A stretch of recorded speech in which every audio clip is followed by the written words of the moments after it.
The babysitter's last text. Who's upstairs? The text came at 9:58 on a wet Friday in early November, the screen lighting the dim kitchen of a craftsman house on Maple Ridge Avenue in the town of Larkspur, Pennsylvania. The babysitter had written only 3 words, spaced as if she had to force her thumbs to move. Who's upstairs? Before we begin, tell me, where are you listening from? And what time is it there?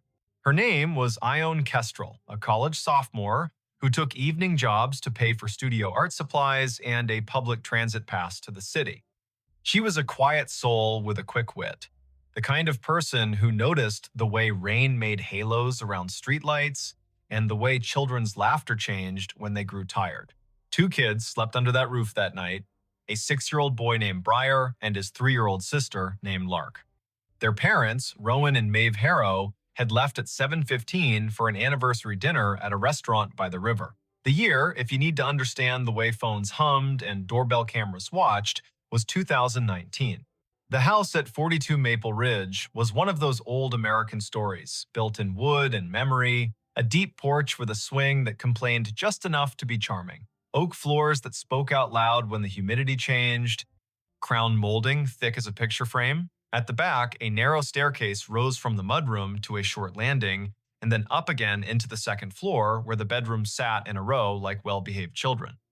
At the top of the main stairs, there was a crawl space door that had once led to a linen closet and now led to a barely insulated wedge of attic, hot in summer and sharp with cold in winter, the kind of door that makes a welcome thud when it closes and an unwelcome thud when it doesn't. Before the Harrows left, they did all the small, loving rituals. Maeve set out a plate of sliced apples, a bowl of popcorn, and a note that read, "Help yourself to anything except the scotch." Rowan pointed to the thermostat and said the heat pumps kick on if the temperature dips. Fancy house, but the bones are stubborn. He smiled at Ione in the doorway, hair damp from the drizzle, denim jacket dotted with rain. Text us if the storm knocks the power out. Text us if the kids wake and ask for the song about the lighthouse. Text us even if you think it'll make us look overprotective. It won't. At 7:30, the children were bathed, pajamaed, and nestled into beds that smelled faintly of line-dried sheets. Ione read the lighthouse song twice, and the little girl fell asleep with a hand on the brother's shoulder, a tether strong enough to hold a moon in place. At 8, the dishwasher hummed its modest lullaby. At 8:20, the rain came harder, dropping like a handful of pebbles thrown by a polite intruder. At 8:42, the doorbell camera pinged, announcing a raccoon with ambitions. Ione's phone ticked with messages from a group chat, small bursts of jokes and memes. She answered 2 and then set the phone face down, because she had promised herself she would be the kind of sitter who watched and listened. She put a kettle on. She chose a mug with a hairline crack because hairline cracks reminded her of river maps. She stood at the back window and watched the alley, where a single streetlight blew a cone of yellow onto the wet blacktop like a candle someone had forgotten to snuff. At 9:21, a floorboard spoke upstairs. It was not the sound of a child rolling over and not the polite pop of wood releasing humidity. It was a stepped-on sound, slow and weight-bearing, forward and then a tiny, deliberate back. Ione took one breath, then another. The kettle clicked off. The house returned to its normal choir. She checked the baby monitor screen. 2 small forms slept. The greenish night vision painting dreams onto their faces. She told herself she knew old houses. She told herself wind can make timber say things it doesn't mean. At 9:36, the sound came again, above the kitchen this time, in the hallway between the children's rooms. One step and another. A long pause. Then the faintest scrape, as if someone had scuffed a shoe and then, embarrassed by the sound, tried to rub it out with the sole. The kind of scrape that turns the air thin. Ione lifted the house phone from its cradle because old houses carry old phones like relics. No dial tone because this was 2019 and the landline was a costume. She put it back and picked up her cell. No missed call, no alert from the doorbell camera. She opened the parent's contact, hovered, did not press. First, she would look, she would be careful. She would not give Rowan and Maeve a reason to race home on wet roads unless there was a reason. She climbed the back stairs because they felt less like a stage. Each step was shallow and careful. The rain softened to a hiss. Her breath became a guest she had to host with manners. At the landing, the air grew cooler. She could see down the short hall into the little boy's room, the lighthouse nightlight casting a steerable arc of white. She could see the girl's room door nearly closed, just enough to make a crescent, the way some children like it. She could also see the crawlspace door at the top of the main stairs. It was closed, latch turned. That mattered more than it should have. She waited. Sometimes the house wants to know if you have patience. Sometimes it will reward you with silence. Sometimes it will not. There was a third sound, not a footfall this time, but a breath. Not hers. Not a child's soft, open-mouth exhale, but the kind of breath that pauses at the end like it is tasting the air. It came from the darkness beyond the crawlspace door, except the door was shut. Ione felt the tiny hairs along her forearms confess themselves to fear. She stepped into the boy's room. He slept with his mouth open just a little, lower lip shiny. Good. She stepped to the girl's room. Little Lark had turned onto her stomach, stuffed rabbit tucked under her chin. Good. When Ione moved back into the hall, her eyes caught something at the far end where the light thinned. A strand of damp hair lay across the floorboards, faint as a pencil mark, a single narrow ribbon that did not belong to either child. It glistened. She knelt without thinking and picked it up. Cold. Clean. Long enough to belong to someone grown. She stood up too quickly and steadied herself with a hand on the wall. Her palm pressed into a nail head that had been painted over and sanded down so smooth it felt like a coin. She thought the oddest thought then. If I press that nail in, will the crawlspace door open by itself? She smiled at herself because fear makes even introverts dramatic in their own skulls. She returned to the back stairs, slow and exact, and only when she reached the fourth step from the bottom did she glance at her phone. The time read 9:58. The text she sent herself, as if letting the words exist outside her head could make them smaller, was only 3 words. Who's upstairs? She meant to send it to Rowan. She meant to send it to Maeve. She meant the message as a half-joke with a serious underlayer. But the thumb that had learned to move fast learned the wrong dance. It went to her friend in the group chat, and by the time she realized, the message had already become a tiny flare in half a dozen pockets around town. Her friend replied with, "What are you doing?" and also joking, right? And also put them on speaker. Ione did not reply. She set the phone on the counter face up this time. She took the largest knife from the drawer and then immediately put it back because knives are not courage and courage is not noise. She chose instead a heavy flashlight from the mudroom shelf, the kind that doubles as a hammer. She clicked it on. The beam carved a clean white tunnel along the baseboards. She moved to the bottom of the main staircase now, because if fear wants you to circle, wisdom wants you to cross. The newel post was worn as a handshake. Family photographs climbed the wall. A wedding photograph near the bottom showed Rowan in a blue suit and Maeve in a dress with sleeves that looked like light. Higher up, a picture of Briar in a lion costume, nap-flattened mane, grinning with the sincerity only a 6-year-old can manage. Above that, near the top, a framed landscape. The glass reflected the flashlight beam like a lid. Halfway up, she paused. There was that breath again. Not a cough, not a snore. A breath like someone who had been holding still too long and had to remind their body to keep doing the automatic things. The sound came from beyond the last step, in the shadow to the left, where the crawlspace door Saturday. It was closed, latch turned. She aimed the beam at the brass. The metal showed a fog that had not been there a minute ago, condensation, from a mouth that had exhaled near it. She kept her own mouth shut because you cannot take breath back once it is out. The latch moved. It moved too gently to be gravity. It made the tiniest metal-on-metal sigh. Then it stilled, as if the person behind the door had realized they had announced themselves and decided to pretend nothing had happened at all. Ione's voice, when it came, was not loud.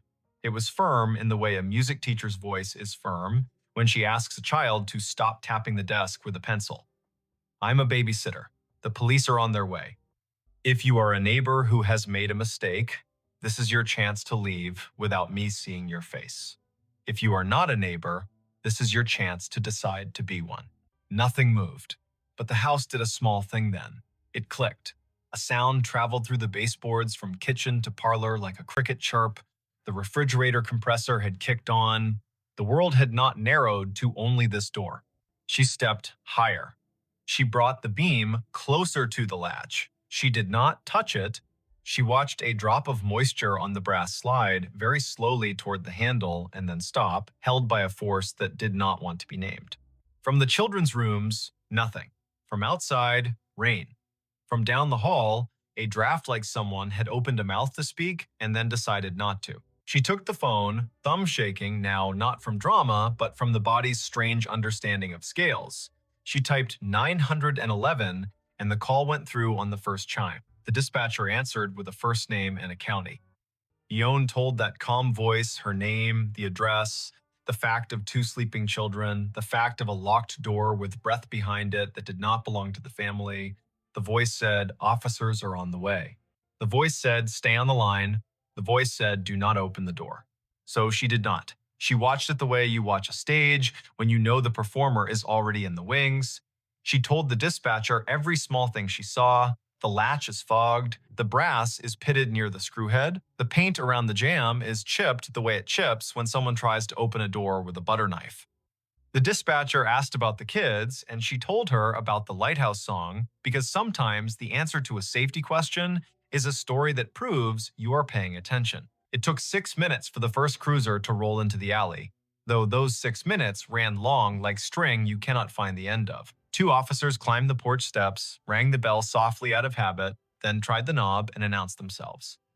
Ione walked down the main stairs, not taking her eyes from the crawlspace door, unlatched the front door, and stepped back quickly so the officers could enter. Their names were Officer Tamsin Dupre and Officer Hal Moran.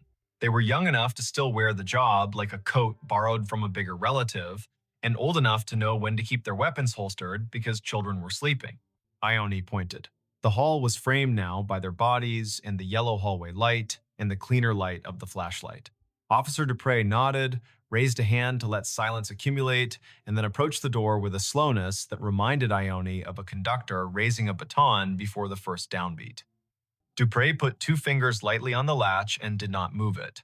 She bent, eye to the thin seam between door and jamb. She inhaled. She did not exhale for a count of 3. Then she did, a controlled tide. She mouthed one word to Moran. There. Moran moved with that cop-slow speed that reads as kindness until it becomes a tackle. He positioned himself on the knob side. Dupre took the hinge side. They counted without sound. Moran turned the knob and pulled. The door did not open.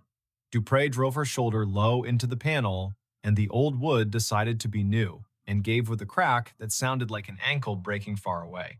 The space beyond was small, angled, cluttered, with things families save because they carry stories in them. A fan with no blade, a suitcase with travel stickers that meant Paris had existed once for someone in this house. 3 plastic bins of children's clothes marked in black marker, a broken chair that had not given up, and a person, folded into the angle between floor and pitch, knees under chin, face turned away from the light, hands empty and ready to lie about it. Dupre said, "Do not move." Moran said, "Show me your hands." The person did not show their hands. They lifted their left shoulder like someone about to stand in a narrow coffin, and then realized there was no way to both stand and not be seen. They kept their face turned. A smell came from the small hot space that was not attic smell. It was sweat and wool and rain and a cologne Ione could not name but would recognize for years in crowds and feel a short-lived lightening in her spine. The person finally shifted enough for the light to catch their cheekbone. Smooth, young, the jawline of someone who still believes they can sneak back to the version of themselves that did not make this choice. Dupree reached. The person flinched, then stilled. Moran took the wrists, quick. Plastic cuffs clicked, and Saturday. The person whispered one word so fast and so quiet, it sounded like a sound and not a word. Please. There are nights when a house rearranges what you know about it. There are nights when law and luck arrive at the same time and dress alike so you cannot tell who deserves the thank you. There are nights when children sleep through the loudest noises and wake to the softest ones. Breyer woke when Officer Dupre gently asked Ione if the boy had a favorite song she could sing while they stepped this stranger past his doorway and into a world that would be, for the stranger, smaller and heavier. Ione sang the lighthouse song, the boy rolled over, the girl sniffed twice, and then reclaimed her rabbit. The name given at the kitchen table later, with the cuffs off and the hands folded around a paper cup of tap water, was Corin Vale. He was 22, a barback at a music venue downtown, a part-time mover for a storage company on the edge of town, a person whose landlord had changed the lock that very afternoon because rent was late again, and who had wandered past the Harrow's house just after 9, watching rain stencil shadows on the porch. He said the front porch light was off, that the back alley light was the kind that made him nervous because it buzzed. He said he had once done a job in this very house, moving boxes after Maeve's mother passed, that he knew the crawlspace door did not always latch if you pushed too hard. He said all this in a way that sounded like memorized lines. Officer Moran left for a minute and returned with a small bag-tagged chain of custody. Inside, a multi-tool with a narrow flathead blade that would fit under a painted jam and lever it without much damage, a pair of cheap cotton gloves, damp, a folded postcard someone had intended to mail, featuring a lighthouse on the coast of Maine, and a note written in pencil that read, "We are well, love you, see you in December." The postcard had not been addressed yet. Corin looked at the lighthouse as if it had insulted him. "Why?" Officer Dupre asked. "Are you in a crawl space with a multi-tool?" Corin said he wanted to get out of the rain. He said he saw the back door wasn't fully latched. He said he knocked and no one answered. He said he stepped inside to be out of the weather. He said he heard children and then realized he had made a mistake and was trying to hide until he could unmake it. He said he had not gone near the bedrooms. He said he had not taken anything. He said most lies are just a breath away from the truth if you hold the breath long enough. The doorbell camera proved he had never rung. The back door, which Ione had locked after the raccoon, had not been forced, which meant the multi-tool had met the strike plate and learned a new way to talk. The thin condensation on the latch proved his face had been inches from the brass, as if he were listening through metal to weigh his chances. The damp hair on the hallway floor did not match Ione or the children. It matched Corin. The officers did not say poetry out loud, but sometimes evidence makes a poem whether or not you want it. Rowan and Maeve arrived at 10:28, windblown and wet, faces open with fear, and then with the specific relief parents make when they count the number of children and find the number unchanged. Maeve thanked Ione, then thanked Officer Dupre, then thanked the kettle for existing because it gave her hands something to do. Rowan walked to the base of the main stairs and looked up at the crawlspace door and put his hand on the newel post like a man greeting an old friend and apologized under his breath to the house for not knowing it needed him tonight. The rain slowed, the streetlight outside defined every leaf as if auditioning them for a brighter job. Corin Vale sat at the kitchen table and looked smaller and then larger and then smaller again, the way a person does when they realize they have chosen a story they cannot revise. He asked for a lawyer then, as was his right, and the night shifted into a new shape with paperwork and phone calls and the sound of zippers on evidence bags. Later, after the officers had gone and the house had been put back in order with all the rituals humans use to convince themselves the world is knowable, Rowan stood on the porch and stared at the street. A car hissed by, tires whispering on wet asphalt. Somewhere a train declared itself.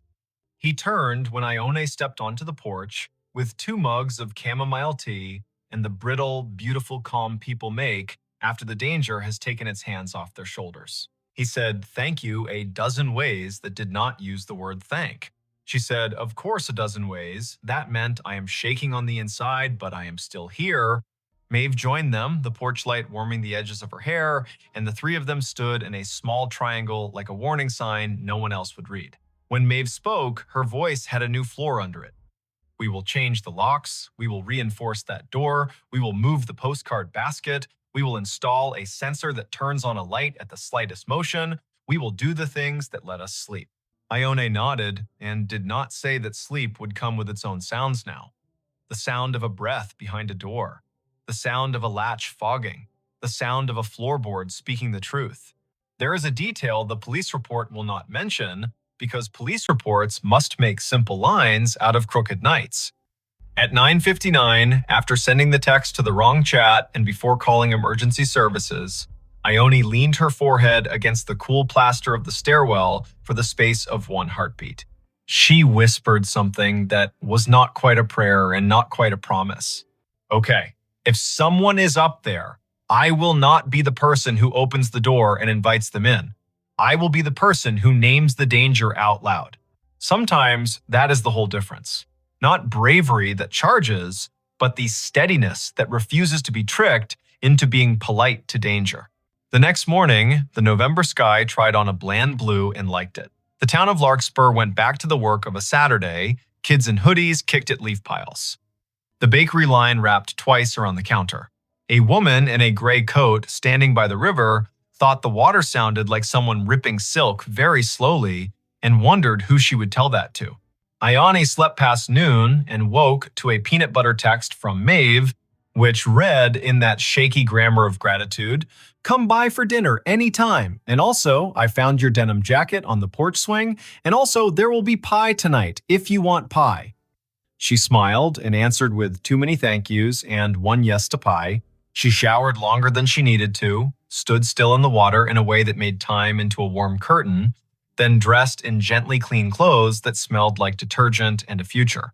When she stepped outside, the air had that crisp, crisp edge. That means the first hard frost has already visited and left behind a postcard of itself on every windshield. Maple Ridge Avenue looked like an old movie taught to speak color. She walked past houses that had their curtains open a little wider than usual, past neighbors who held eye contact just a second longer, the way people do when the story has almost become a myth and they want to remind themselves it is still shaped like a person. On the Harrow's porch, there were new screws in the latch. The crawlspace door upstairs had a length of wood screwed diagonally across it like a stern eyebrow. A small motion sensor had been installed in the hall. It blinked a polite green and then went to sleep. The kids were in socks, sliding across the floor, laughing the laugh that children make the morning after a storm when the yard is new again. Rowan handed Ione a slice of apple pie on a paper plate and said again what he had said the night before, but with the daylight, making his voice warmer. You kept your head, you called, you stayed steady. That is the whole job sometimes. We will tell people that part when we tell them the story. Not who he was, not what he said, not the smell. We will tell them you named the danger and didn't let it decide your speed. The town told the story in its own ways. The newspaper, which had been saved from extinction by a stubborn editor named Lita Quinn, wrote a piece with the careful headline, "Babysitter's Quick Thinking Leads to Arrest in Overnight Burglary Attempt." The group chat learned, gently from Ione herself, that sometimes jokes congeal into myths, and myths can be mean. At the music venue, a bartender wiped the length of the bar 3 times, then once more, then stopped. At the storage company, a supervisor stared at a stack of moving blankets and tried to add up what the numbers meant about people. There is not a moral here, sharp and so clean it can cut bread. There is not an ending where everyone claps and the house resumes being only a house. There remains a door with a new diagonal board and screws that will loosen over time and be tightened again. There remains a boy who will ask, on a night 2 weeks later when rain drums the gutter, "Can you sing the lighthouse song one more time?" And a girl who will say, not the part where the foghorn sounds, that part sounds like a giant in the crawlspace. There remains a young man named Corin, whose first court date will arrive with a sky the exact color of the alley light, and who will have to decide whether to say the word sorry to the ceiling or to the faces in the room. At 9:58 on some future night, a phone will light in some other kitchen in some other town, and a person will type 3 words spaced out as if their thumbs had to be convinced. Who's upstairs? If you are that person, hear this story as a map of breath. Name the danger, make the call, keep your voice exactly as loud as it needs to be and no louder. Stand where you can see doors and hallways. Carry light. Remember that a latch that fogs is a sentence the house is trying to say. Let the sentence finish. If you are listening from a city, may the traffic outside be ordinary and honest. If you are listening from a farmhouse that knows every creek by its first name, May the wind be the only guest tonight. If you are listening in a small apartment where the neighbor's footsteps already live in your ceiling, may you learn the grammar of each tread so well that the first strange syllable tells you exactly what to do. The babysitter's last text was a question pointed upstairs, but the real end of the story is how she answered all the other questions pointed at her. Will you panic? Will you try to be polite when the moment calls for clear? Will you open a door because silence asked sweetly? She chose no, no, and no. She chose the shape of a steady voice on a thin line. She chose to be the reason the house could go back to being only wood and memory. Some nights, when she passes the Harrows by chance and the porch swing is still, she hears only the rain and the river, and that is enough. Some nights, she hears the old door upstairs settle as the heat kicks on and thinks, with a small smile, that even a house can be taught to breathe more quietly. And on the better nights, every window along Maple Ridge holds a square of light cut, perfect as a fresh slice of pie, and the street keeps its watch, and the children sleep so deep the world could rewrite its rules, and they would wake to the new rules fresh and ready to be memorized. If that happens where you are, tell me when. Tell me what the air smells like. Tell me the hour, spoken slowly so the world cannot run away with it. Tell me if the latch on your upstairs door is dry and dull or a little fogged from someone's breath. Tell me if you are holding a mug with a hairline crack that looks like a river map. Tell me if the house has taught you any of its words. And if your phone lights at 9:58 and the message reads as simple and terrible as a knock, remember the kitchen in Larkspur and the steady girl in the denim jacket, and say out loud to no one and to everyone, not tonight, not on my watch, not in this house. A hiker found a phone recording. The last minute, he found the phone just before dusk on a switchback above Blue Lake in the San Juan Mountains of southwest Colorado. It lay half buried in scree, face up, a spiderweb crack stitched across the glass, the red record dot stubbornly pulsing as if the device itself refused to look away from whatever it had heard. Before we begin, tell me, where are you listening from and what time is it there?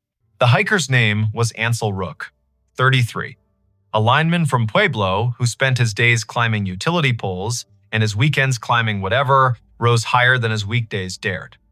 It was late September 2021. The sky had that high-altitude rinse of cobalt that makes evergreen needles look sharper than they are. Below him, the water in the lake caught the last light and held it like a breath. Above him, a line of weather gathered beyond the ridgeline, thin-boned at first, then thickening into something like intention. Ansel lifted the phone with 2 fingers, the way you lift a bird that might be stunned but alive. The recording timestamp read 4:57 p.m.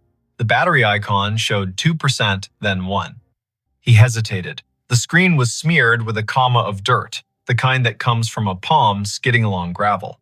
He did not press play right away. He looked around first, because that is what you do when you find a thing that wants to tell you a story. You make room for it by seeing the place where the story happened. The switchback clung to an outthrust of talus and alpine grass, long blades moving in a wind that never quite became a gust. A cairn stood a little off the trail, too tidy to be natural, too thoughtful to be a prank. 2 boot prints were pressed into a patch of damp earth near the cairn, heel then toe, the kind of prints that happen when someone stops and leans forward for a better look at something that never asked to be looked at. Beyond that, the slope fell away into a tumble of shale and broken quartzite, a gray throat that could swallow a person without even needing to clear its own voice. He pressed play. First came footsteps, soft, measured, the sound of trail shoes finding their way over loose stone. Then, wind, not a roar, but a long vowel. A woman's breath, a zipper. The little chirp of a trekking pole knocking against a rock, and then being caught, steadied, forgiven. A far-off raven called once. Then, once again. The recording clipped and crackled, and then let the sound in wider, as if the phone had been lifted from a pocket. The woman's voice arrived next, not speaking to the phone, not to herself exactly, but to the place. Almost there, she said, and even in 2 words there was a smile you could hear. Another voice came in, thinner with distance, male, from above or beyond a switchback. Ansel could not see from his spot. Don't cut the corner. The tone was teasing, not scolding. It carried the kind of affection that worries by pretending not to. I know, the woman answered, and you could hear the grin get wider, as if she liked being told a rule she had already decided to follow. Ansel glanced up the trail. No silhouettes against the ridge, no packs leaning against a crumhole spruce, no motion that would explain a pair becoming zero. On the recording, the footsteps paused, the little metallic skr of a carabiner, a soft hum, tuneless and content, then a small sound that was not content at all. A pebble moving in a way pebbles do not choose for themselves, a slide that was also a decision. Hey, the man's voice said, quick now, and closer, and then there was skin and throat panic wrapped in one word, wait. The breath on the audio sped up, a severe silence followed, a silence full of edges, the way silence gets when it is about to be broken by something you cannot rewind. Then a single sound Ansel would think about later and later and later, a thump like a hand slapping the top of a piano closed. A gasp that turned into a half laugh, because sometimes the body does not admit the truth on the first try. A scrabbling, nails on stone, the phone fell or was dropped. The microphone scraped against the ground and filled the world with sand. Voices blurred, a name rose up out of the grit. Junia. The word was carried like a prayer someone forgot how to finish. More sliding. A shout that stopped without a period. A sound like a pack hitting and then being dragged. Then only wind. Wind and the long, small sparrow of a cry that arrived uninvited from very far down, which might have been a person and might have been Granite learning how to speak. The recording ended because the battery couldn't pretend any longer. Ansel stood very still, the phone warm now in his hand, the way a telling is warm the second time through. He tried the word on his own tongue. Junia. He looked where the two boot prints ended and where the ground began to pretend it was a floor but wasn't. He approached the cairn and hated it for existing and thanked it for marking the spot all at once. He kneeled and saw the narrow, scraped shine a person leaves when their boot finds a path no one built for it. The first drops hit his neck. Big, impatient, high country drops that are not water at all, but announcements. He lit his headlamp early, not because he needed it, but because a cone of light sometimes manages the world better than a wide, honest dark. He pulled an orange bandana from his pocket and tied it to the cairn. He took 3 photos in a slow circle: ground, slope, lake, and the way the sky had folded its arms. Then he did the most useful thing he knew. He climbed down to cell range. The call to the San Juan County Sheriff rang once, twice, and then a voice that had said this greeting more times than it wanted to answered with a name Ansel would remember. Deputy Cale Morrow. Calm. Not bored. Ready. Ansel described it carefully. Coordinates from his handheld GPS, the audio, the voices, the shape the trail made where it almost shook hands with the slope and then thought better of it, the bandana, the weather, rumored by the sky. Stay off the fall line, Morrow said. Get back to Timberline if you can and wait for search and rescue to reach you. Do not go after anyone you cannot see. He breathed in a way that made the phone sound like a lung. We've had a call about a late return from the Blue Lake Spur today. Your timing is not unlucky. It is the clock we were already watching. Ansel did as he was told. He descended to the last stand of wind-shaved spruce and waited, the kind of waiting that hums through bone. He could hear the storm organize itself on the ridge. He could feel how the mountains wear weather like a mood, quickly, convincingly, and then change it without apologizing. Headlamps appeared in the first gray of evening, a cluster of steady stars moving with purpose. 4 figures and a 5th slighter one moving with the confidence of a person who knows where the rocks are even when the rocks won't tell you. The 5th lifted a hand.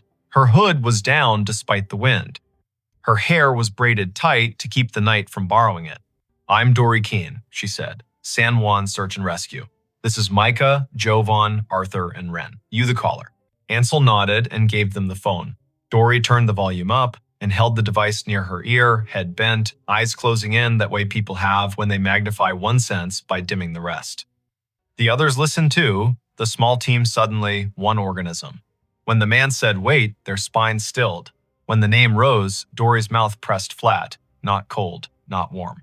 Deciding, she handed the phone back and pointed. Show me. They climbed in a line, the kind of line that knows which stones you can trust and which pretend to be trustworthy. The cairn found them. The bandana shivered in its small way. Dory crouched, laid 2 fingers on the scraped shine, and read it the way some people read Braille, asking for permission first. She looked down the slope, her eyes adjusted to a grammar Ansel did not speak. We anchor here, she said. 2 down to the first ledge, 2 on belay, Wren with me at the lip. You, Ansel Rook, you stay with Wren. If I tell you to move left, you move left. He swallowed, which tasted like metal, and nodded. The first thunder spoke.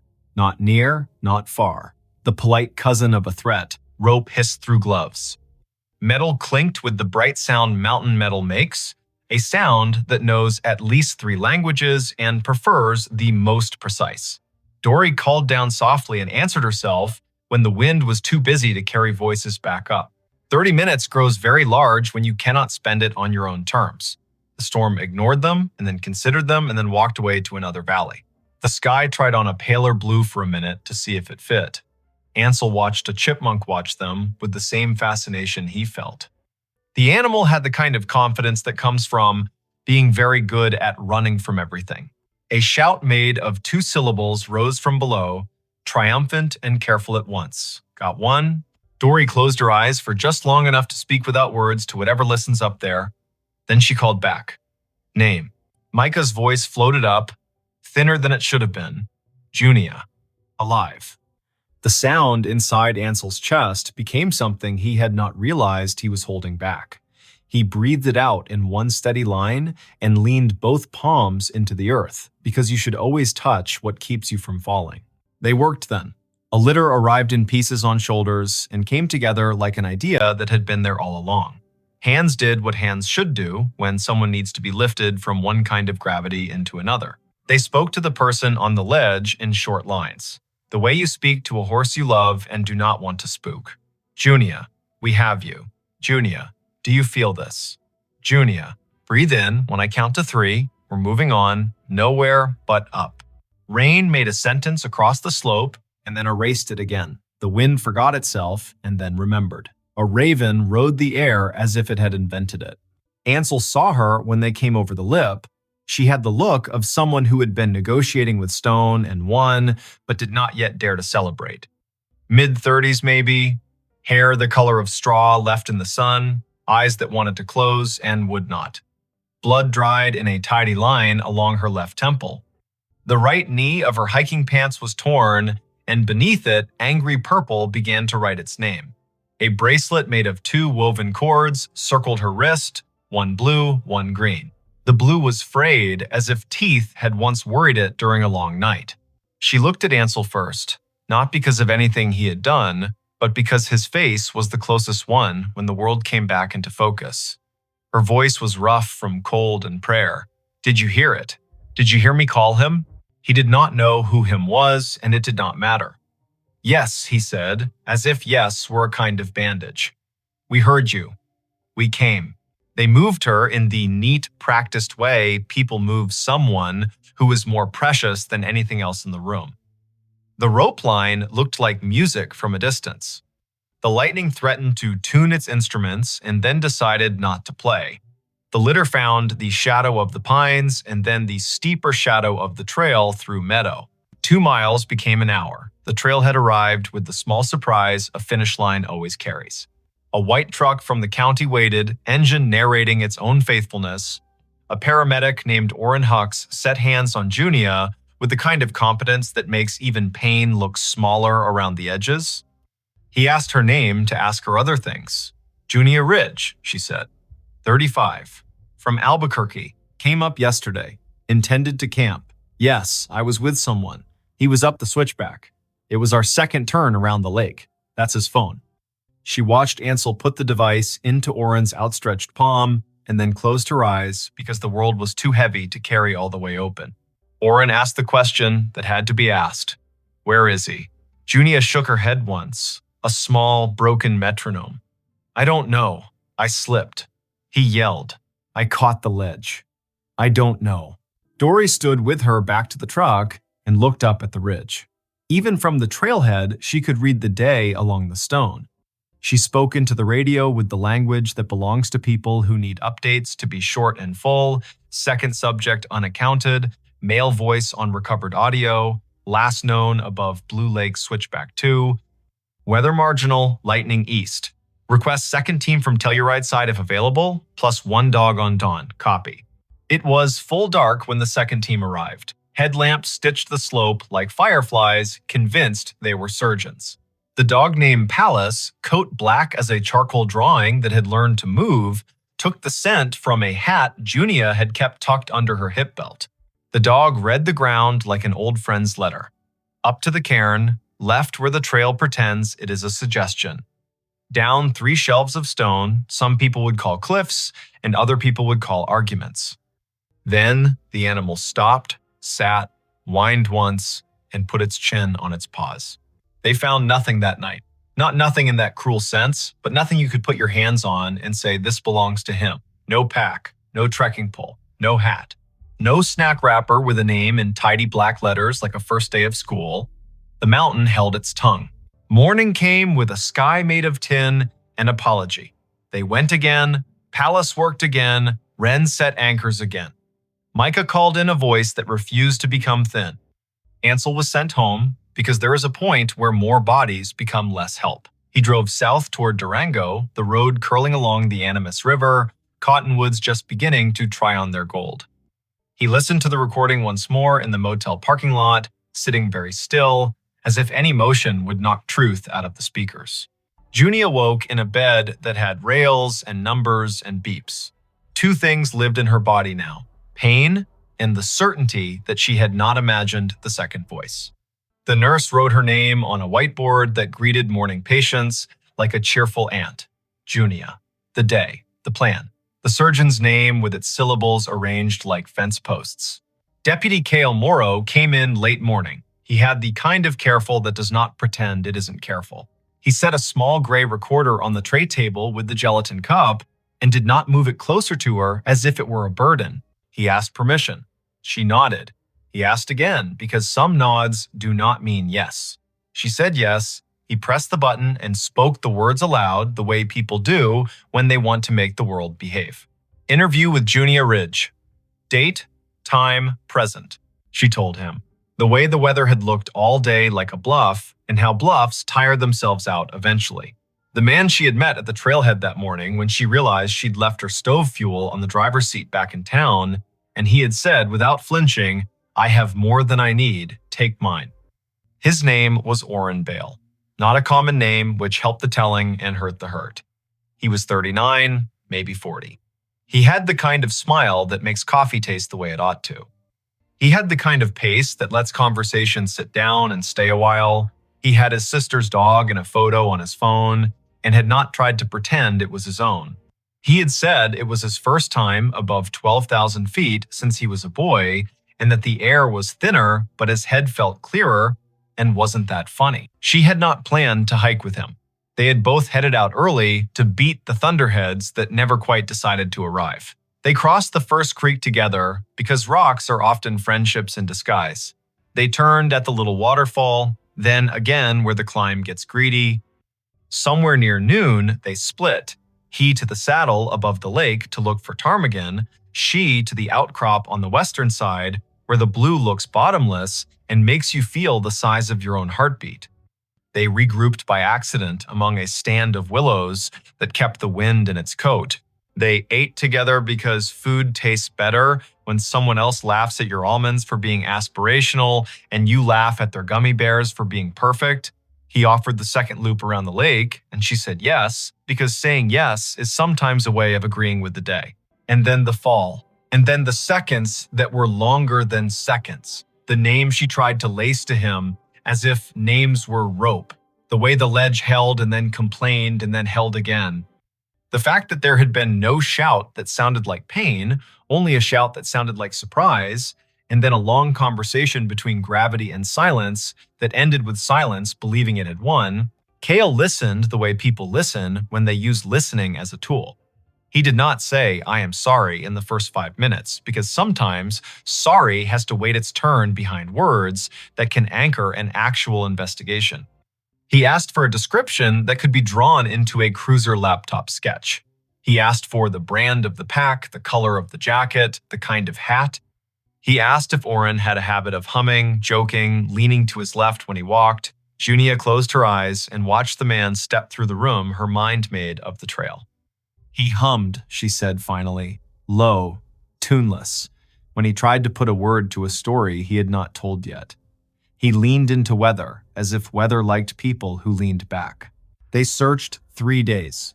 Helicopter on day 2, when the wind played nice, no body, no sign. The slope did what slopes do. It took the small and offered back the smaller, a strap end. A pocket knife that might have belonged to anyone. A grin of metal that once was a grommet. Nothing that knew how to clap its hands and say, mine. The internet made its murmurs the way it does. The forums filled with conjecture. The ones who have never been above tree line explain to the ones who have exactly how Talus works. A post from a cousin arrived in the kind of font grief chooses when it has to choose one. Have you seen him? Another from a person who knew a person who might have known him and wrote that he was the kind of man who never took the last donut. A stranger said, why was she with him at all, as if who walks beside you guarantees you a ladder back down. Dory Keene did not read the forums. She read the mountain.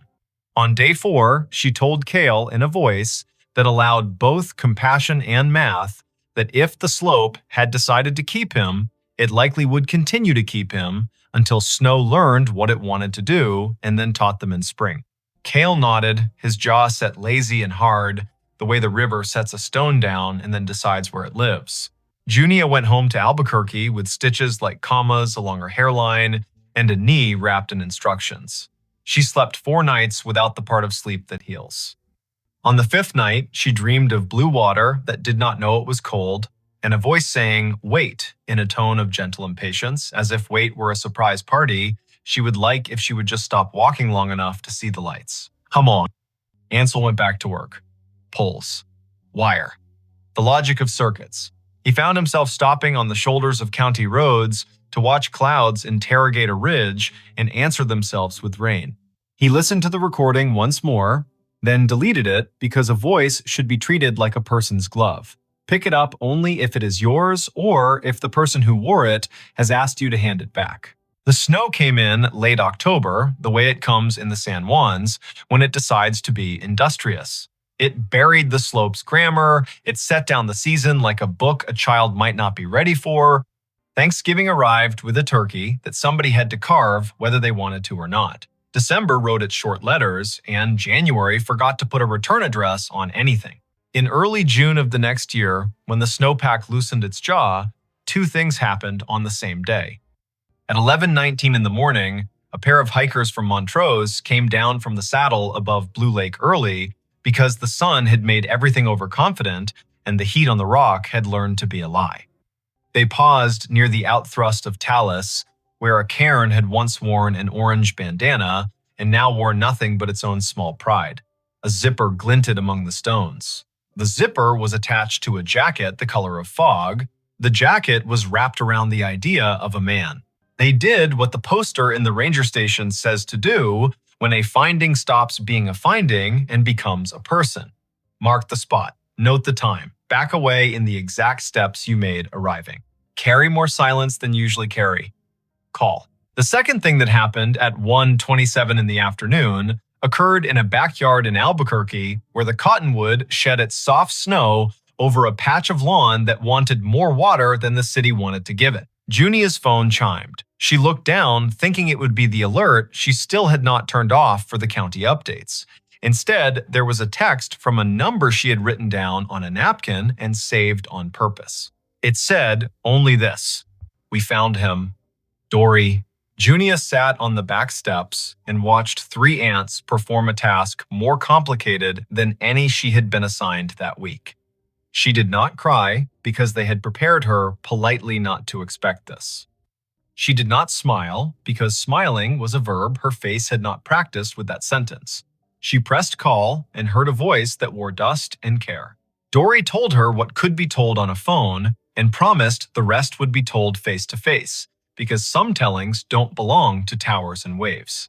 A week later, Junia drove north, past Espanola, where the signs know 2 languages, past Abiquiu, where the river looks like it can't help but gather light, over the state line, that is a thought and a mile marker and a map all at once, into the San Juans, where the air remembers your first name and uses it. Dory met her at the small office with the big map and 2 chairs that had learned to carry tired people.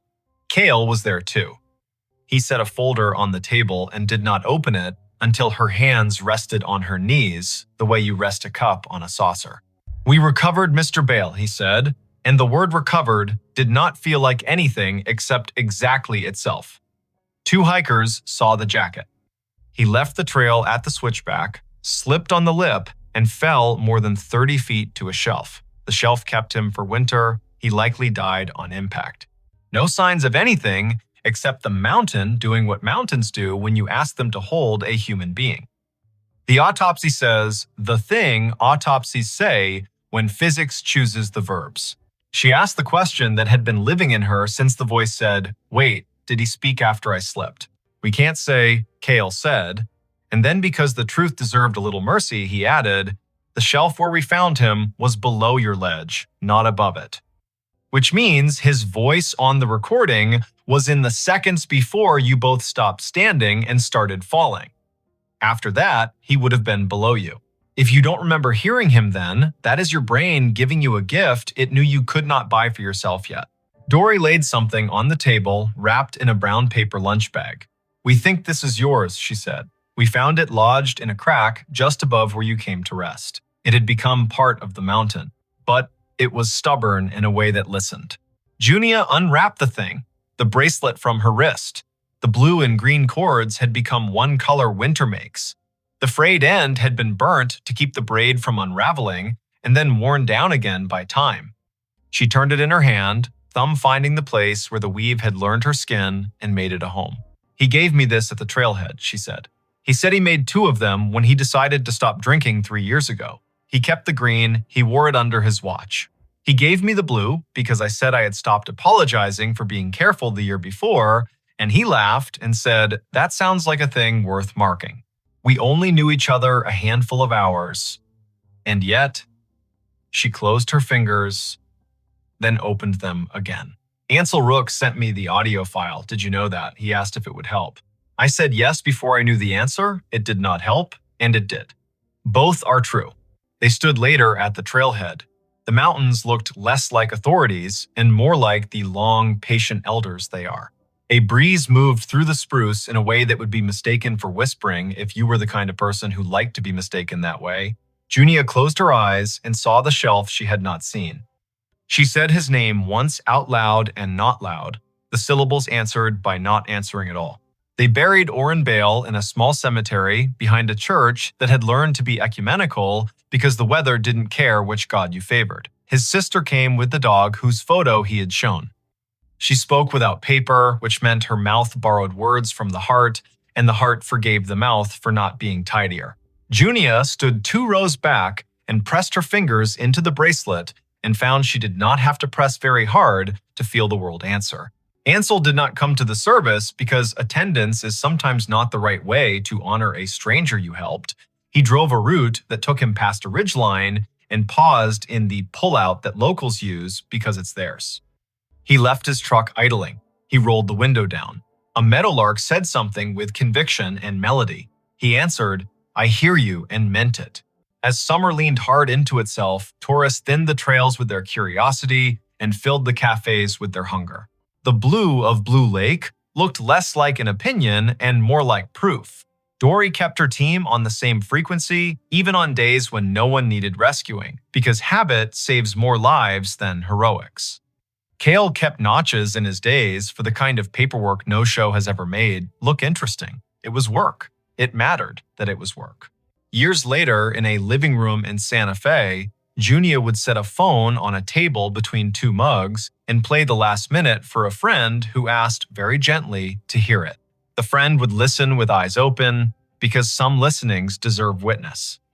In that small recording lived a hill, a sky, a woman, a man, a word made of 4 letters in air, and a sort of silence you learned to share with people you trust.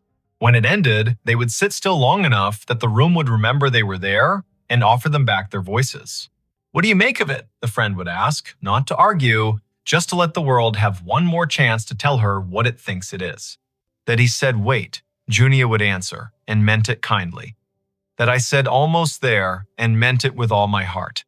That the mountain was not a villain and not a friend. That the cliff listened and then did what cliffs do. That the phone fell the way a witness sometimes falls and still did its job. That people who did not know me put a rope on and let me become part of their workday.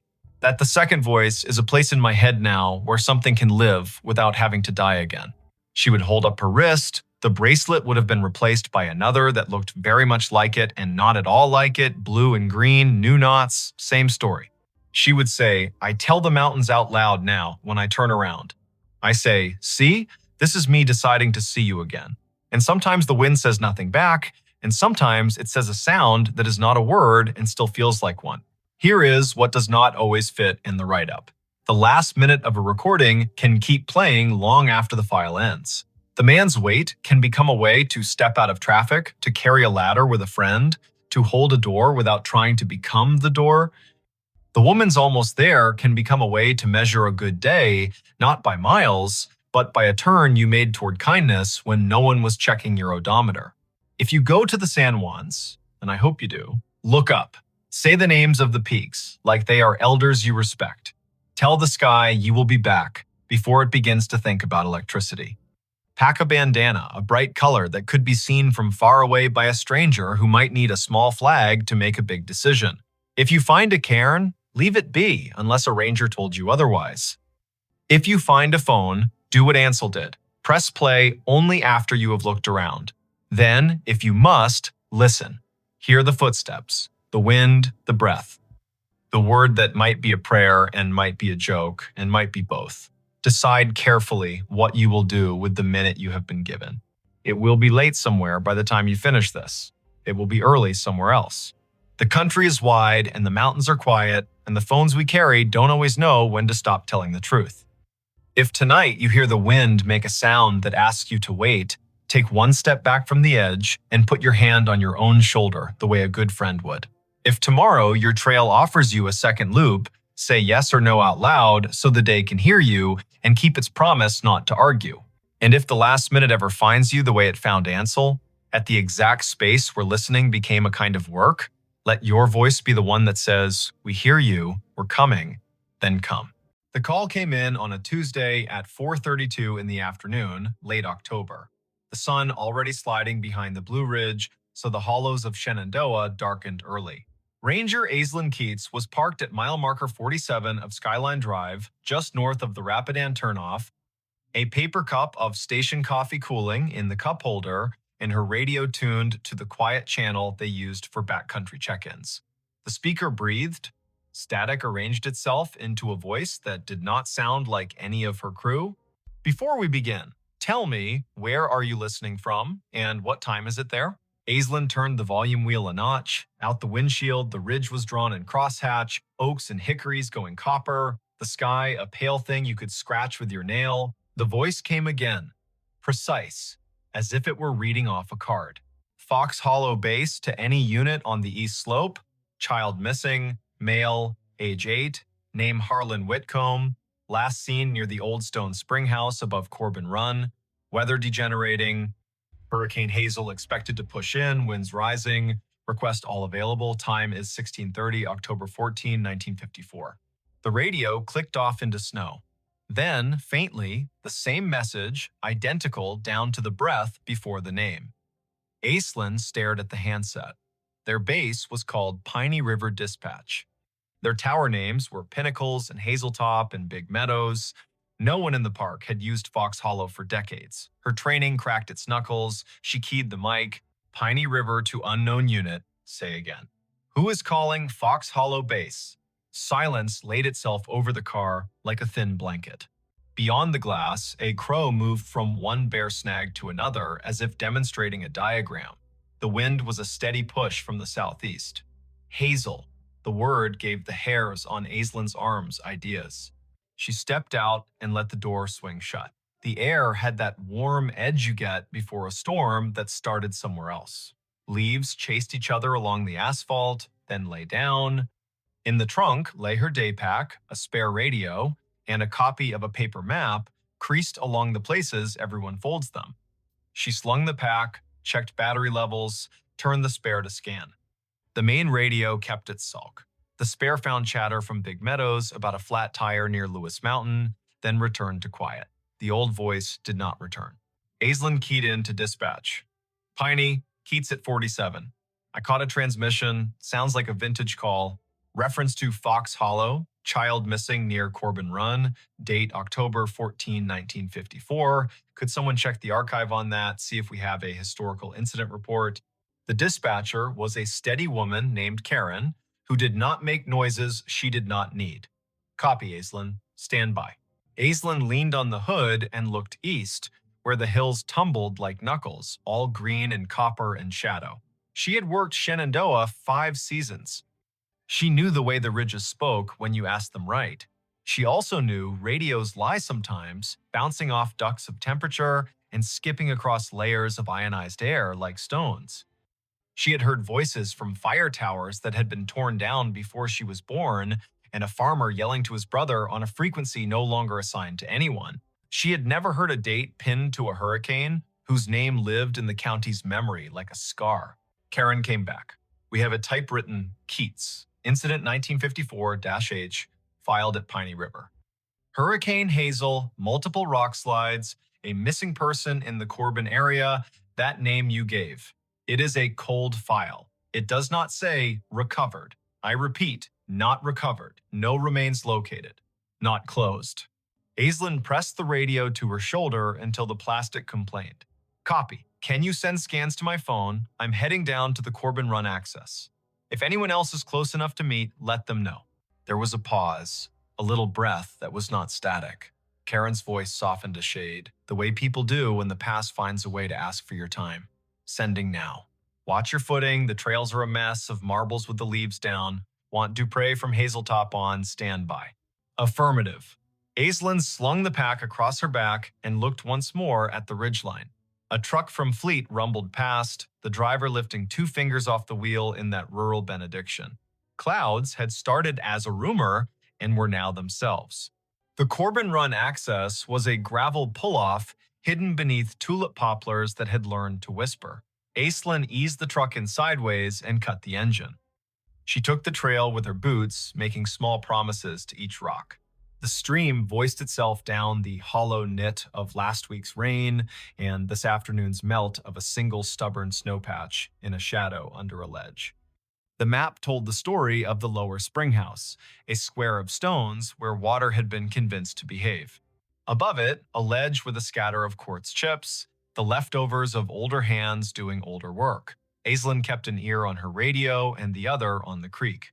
She caught the place where a trail forgets itself and becomes deer. She found the old springhouse, its stones asking to be counted. She touched the edge of the low wall with the kind of gentleness reserved for quilts and engines. She did not say the boy's name. The afternoon pulled its shoulders in. The radio breathed again. Same cadence, same careful voice. Fox Hollow base to any unit on the east slope. Child missing. Harlan Whitcomb. Last seen near Stone Spring House above Corbin Run. Weather degenerating. Request all available. Time is 16:30. October 14, 1954.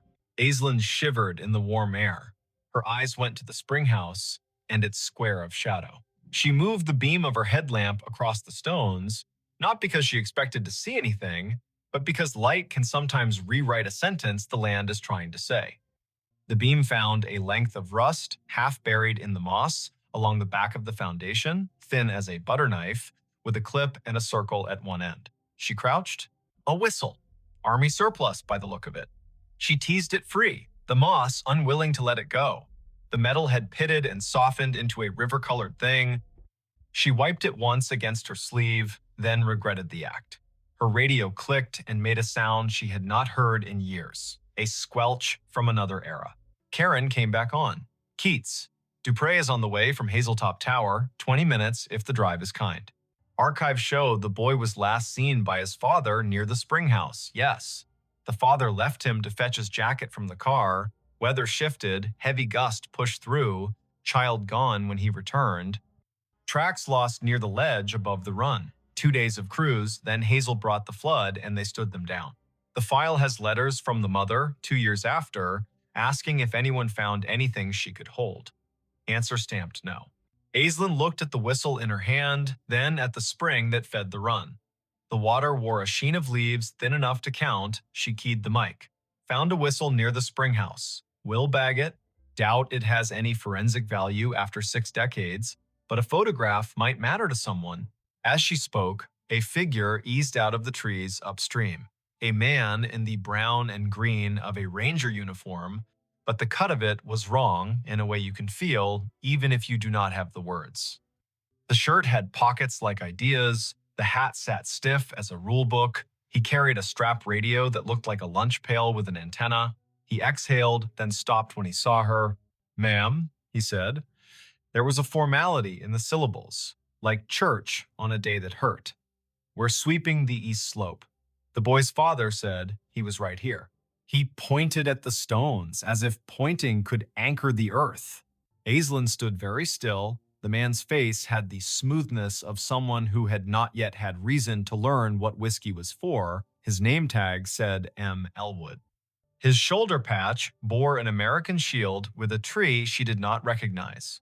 He glanced down at her radio and then at the whistle in her hand. "You with us?" he asked. "You with Fox Hollow?" Aislinn's throat did the dry swallow of a person whose mind is faster than her words. "Yes," she said, because yes was easier than telling a man with a lunch pail radio about the word digital. "I heard your call." "Where are your lines?" "At the ridge," he said, puzzled by the question. "We got men cutting sign along the deer trails. We got women at base keeping track of names. The disaster man out of Charlottesville told us Hazel will give us until dawn and then gone." He looked past her to the ledge, his jaw a small square against the warm air. "Mother is at the church in Syria, not the far one, the one with the bell rope that sticks. She keeps asking if he had a jacket. She wants the question to be a fact." A gust moved through the trees on some business of its own. Aislinn felt the air change around the bones of the rocks. The man looked at her again, and the little muscle at the corner of his mouth twitched. "Your radio," he said. "You get this out to anyone else." "Yes." "We have a tower at Hazeltop. They know. Someone is coming." "Good," he said softly. Then he put 2 fingers to his brow, an old salute done halfway because distance is difficult to respect when the ground is asking for more of you. He stepped past her, boots exact on the damp leaves, and moved toward the ledge, listening with his face. He put a hand out as if to feel a draft. His outline lightened as if the warm air had decided he belonged to it. The forest made the sound of a coat hem brushed along a pew. He was gone. Aislinn stood, her hands empty now that the whistle had weight inside a bag. She did not call after him because naming a thing makes it pick a room and leave all the others. She climbed the slope above the spring house, careful, testing each foot. The ground showed her where it had let go before. The soil had slumped sometime between 1954 and now a scar that trees had tried to stitch. She scoped along the edge and thought about the father leaving for a jacket, a boy with a whistle and a spring that talks even when wind tells it not to. Dupre's SUV nosed into the pull-off as the last of the light left, and the storm made its speech. Jericho Dupre had shoulders like a doorframe and a way of stepping onto ground as if asking permission. He carried 2 headlamps and a calm that turned wind into a task rather than a threat. "You heard it too," he said, by way of greeting. "I did, twice. Then it came again down at the spring house. I found this." She held up the bag. The whistle swung on its string, dull as an old firmament. He took the bag and looked as if it could tell him how to think. He listened. The wind pushed down the hollow. The radio hissed, then thought better of it. He nodded at the ledge. "If it were mine to write," he said, "I would say, slip." The file says gusty before Hazel. A child with a small sense of infinity walks the line twice to see if the sound changes along the water. It does. He steps where the deer stepped, and the hill remembers it owes the river a favor. Aislinn told him about the ranger with the lunch pail radio.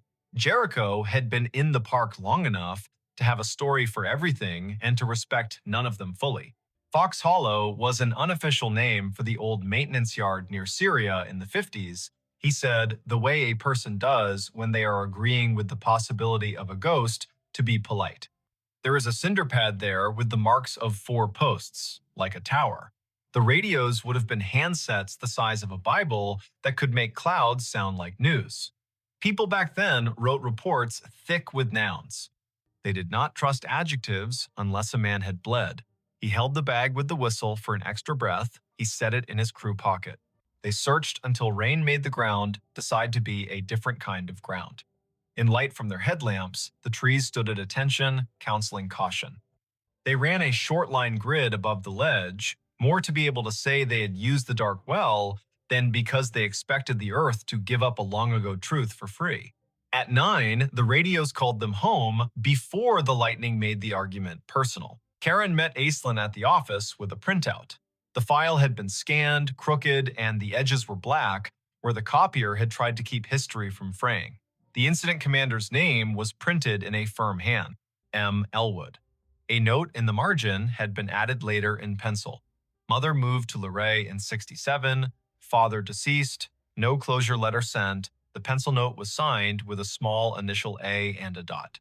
Aislinn slept at the bunkhouse with the radio on her nightstand like a dog. She dreamed that paper flapped along a clothesline strung between trees, and she walked the line, reading every letter, her feet lined up on the rocks of the run, the paper turning to leaves as she read. At 3 in the morning, she woke to the noise a storm makes when it finally accepts its job.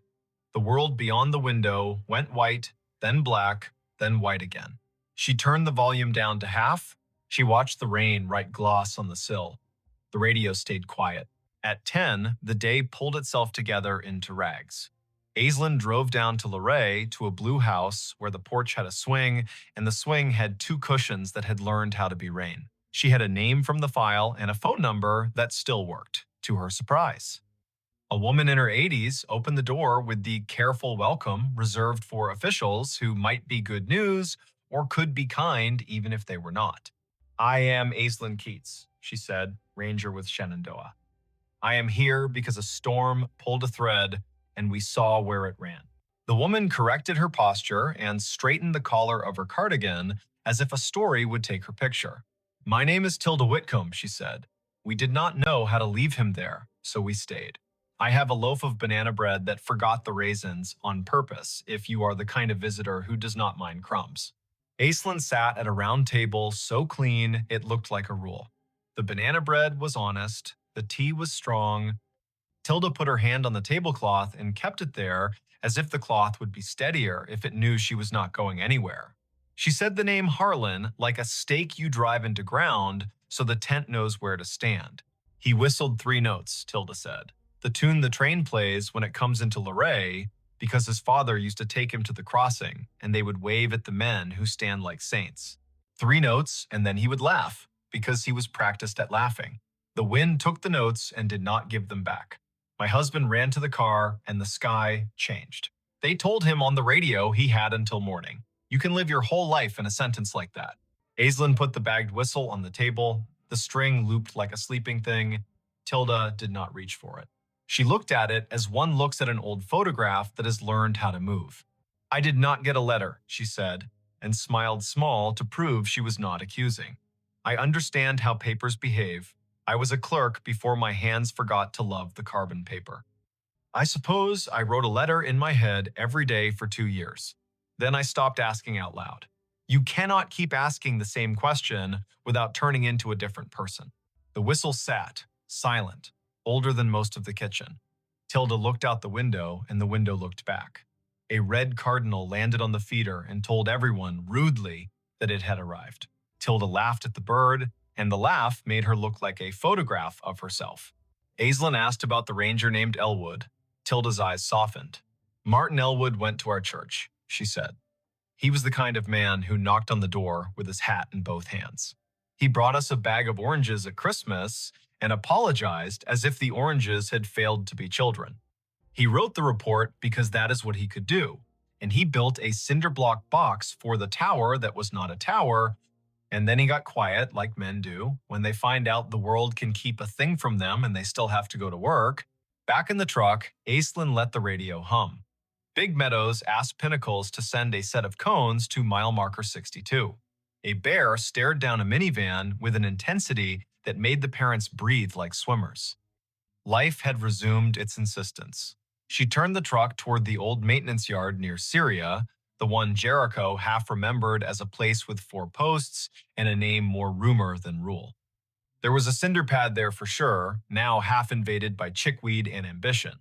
Someone had collected beer cans along the edge and arranged them by brand into a timeline. Aislinn walked the perimeter and crouched at a corner where the concrete had spalled enough to show a rebar smile. She brushed the dirt aside with one hand. A penny lay there. The year was 1954. She laughed, because a park and a story will sometimes give you too many symbols and you have to choose which to be corny about. The wind rose toward evening. The radio stayed in this decade, obedient and dull. Aislinn drove the ridge road, watching the color slide toward Bruce. Back at the office, Karen handed her a thin envelope with a stamped return address that made Aislinn's scalp feel like it had learned something.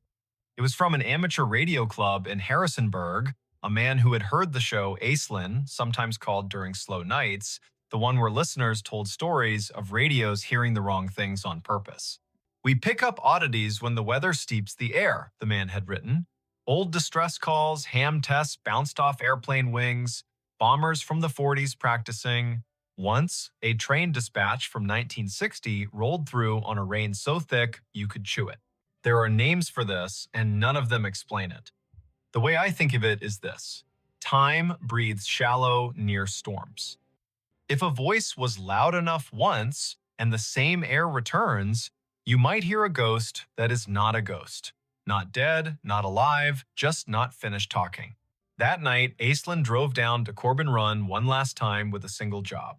She stood by the spring house and held the whistle. She did not put it to her lips because it belonged to a mouth that had done its work. She set it on the stone in the square of water smell and said a sentence Tilda had given her permission to say. "Harlan, your mother sits with a red bird and forgives the form and the weather.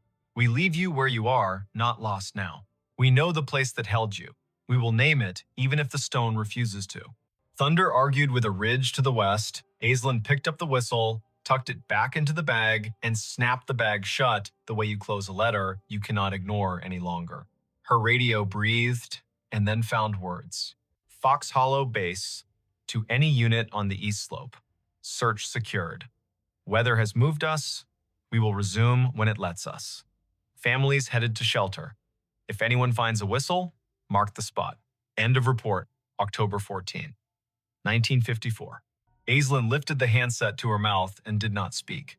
The silence she chose felt like respect, not fear. She held the radio until the voice faded into the music of rain. Then she climbed the hill back to the truck. The park wrote its own ending. Winter stripped the ridge to bones. Spring came with its first honest green. In May, a blowdown above Corbin Run sent a sycamore through the soil like a spoon and revealed a ledger of stones that had not seen light since Eisenhower. A student volunteer named Leda, working off a citation from a noisy night, found 2 marbles wedged into the roots where the ground had been a child's pocket. One was blue as the ridge on a clear day. One was green as a first leaf. They were bagged, labeled, cataloged. The ranger who filled out the form wrote found near the old stone spring house, Corbin Run, coordinates to follow. The park historian wrote a small note and signed it with a letter that looked like an A and a dot. Aislinn drove to Luray with the marbles and the whistle and a copy of the incident report with Martin Elwood's name on it. Tilda put her hand flat on the table again. She looked at the marbles and did not touch them. She touched the paper instead, the ink, the line that said, "Weather degenerating." She said Harlan's name until it stopped feeling like an apology. She picked up the whistle, finally, and put it to her ear as if listening to metal were a normal thing, and perhaps it is. Some evenings after that, If you drove Skyline Drive near mile marker 47 and rolled your window down, you could feel a warm breath slide into your car even when the air was sound and cool. It was not spooky, it was geology and a mistake and a memory. At the spring house, a ranger tied a ribbon to a low limb that matched the color of the marbles, bright enough to be seen and quiet enough to be ignored by anyone who did not need a reason to pause. The ribbon got replaced each year by whoever remembered.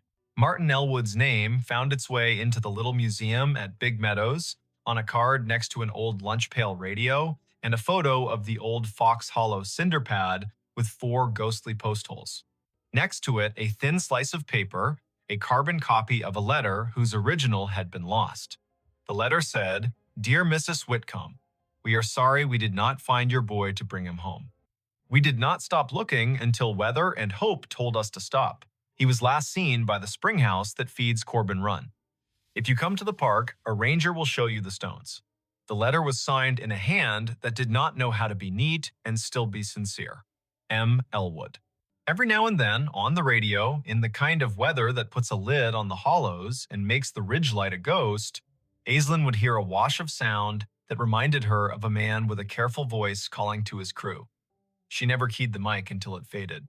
She let the air finish its sentence. She would step out of the truck and breathe the warm breath held in the cut. She would look toward the run that kept talking to the river under the leaves. She would say what she had learned to say when a story meets a place and refuses to end, just because the people in it have "thank you" quietly to the air. Then she would drive on, a little slower than before, as if a child were walking along the edge of her attention and she had decided to step back from the edge too. If you are listening from a place where the weather is steady, imagine a ridge crouched under a storm and a voice from a year you have to say out loud, not with numbers, but with breath. 1954. Hazel. Fox Hollow. A boy with a train's 3 notes in his mouth. A ranger with a lunch pail radio who pressed his fingers to his brow as if holding in his head all the ways a hill can keep a thing. Imagine the way a whistle feels in an old hand. Imagine the way a mother sits at a table and forgives a paper for being paper. Imagine the square of stones where water has no choice but to tell you where it is going. Then, tonight, when your own house makes its old noises and your clocks tame the hour into a number, let 1 minute expand for a voice that is not finished. Listen the whole time.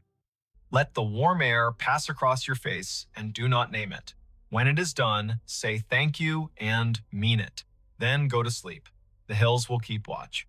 The radios will behave until they do not, and even then, what they bring may be kinder than you fear.